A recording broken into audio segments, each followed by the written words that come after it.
Anthony Romano here alongside Vinny Micucci for Sportscaster101.com, previewing the National League East for the 2012 campaign. Vinny, the number one story coming out of this division this year is the Miami Marlins, and they made some headlines this offseason, signing Jose Reyes, bringing in starting pitcher Mark Burley, and getting closer Heath Bell. They really made a push this year. Oh, absolutely. Well, you're talking about a ball club that has a new ballpark, a new uniform, a new start to their name now, being the Miami Marlins.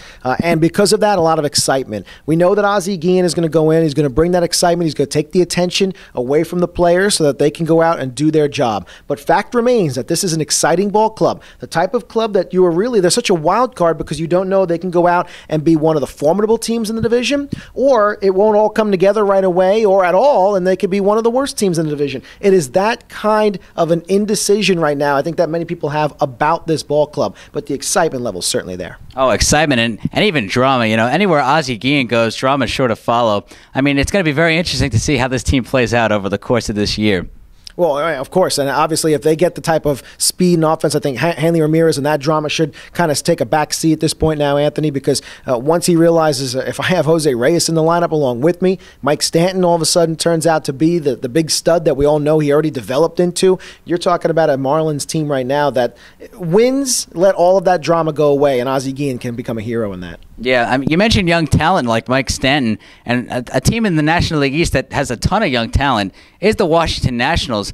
They've been overlooked a lot in past years, and rightfully so. They've had some dreadful seasons, but those seasons have turned into high draft picks and getting good talent, and they look like they can actually, if not compete, get pretty close this year. They have Bryce Harper, who we don't know if he's going to make it to the big leagues, but it's a possibility. Steven Strasburg's coming back off that Tommy John surgery, and they got guys like Gio Gonzalez and Edwin Jackson in the starting rotation. This team looks like it's finally shaping out. No, it absolutely is, and their expectation level should be at least 500 for this season. To answer the question about Bryce Harper, unless this ball club feels he can help them win at the end of the year, I would expect we don't see him in 2012 because of contract situations that a lot of teams do with their younger players. But the ones who are there, Steven Strasburg should be coming back healthier than ever. Gio Gonzalez, very strong player. You love what you've seen out of this team youth-wise, and I think that they take that next step. It's just a question of how big it is.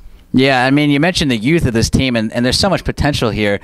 The team quite opposite in the same division is the Philadelphia Phillies, who they're getting up there in age, Vinny. I mean, it's going to be interesting to see how they age and if they can possibly remain at the top of this division for much longer. Yeah, I think the window's only another year or two, Anthony, when you look at it that way. I mean, they've been a strong team now for the last 4 or 5 seasons, even a little bit more. And it's only resulted right now in just the one championship and then the other World Series appearance. But there is something to be said about how difficult that is. Fact remains, this Phillies team is still the class of the National League. They have the best pitching staff, and they have a full offense. Yes, they lose Raul Ibanez. We'll see how that really plays out in terms of depth and being able to have a key left-handed bat. But this Phillies team is still geared and ready to go, I believe, for another year or two at least. Yeah, I mean, the Phillies obviously were the winners last year. But you take a look at the wild card last year in the National League, it came from, well, it did not come from Atlanta. They had that meltdown, but they still were a very good team, and they're not going to go away. No, absolutely not. In fact, they should be just fine. And it seems all the offseason pressure was with the Boston Red Sox in terms of wild card scenario, and the Braves kind of got overlooked a little bit and all that. It's been quiet so far this offseason. They'll prepare correctly in Orlando. They'll get themselves ready for the regular season. I think this Braves team should bounce back well. All right, Vinny, we have your final thoughts. I mean, what do you think about the National League East for this upcoming season? Well, certainly the New York Mets are a team that are getting overlooked right now in terms of what they can do, and there's a reason for that. The ball club has a lot of off-the-field issues going on. We're not sure where the future or the direction of that organization is in terms of ownership. The players need to try to put that behind them. There's no pressure to go out there and try to get some wins. The fan base, the league, the rest of the people around there, all pundits believe that it's going to be a tough year for the Mets, so no pressure and see what they can do. Yeah, we will see. I don't think they're going to be competing this year, Vinny. I'm going to give it to the Phillies to win this National League East, although look out for Miami, Atlanta, or even Washington to make a wild card push. Previewing the NL East, my name's Anthony Romano alongside Vinny Micucci for Sportscaster101.com.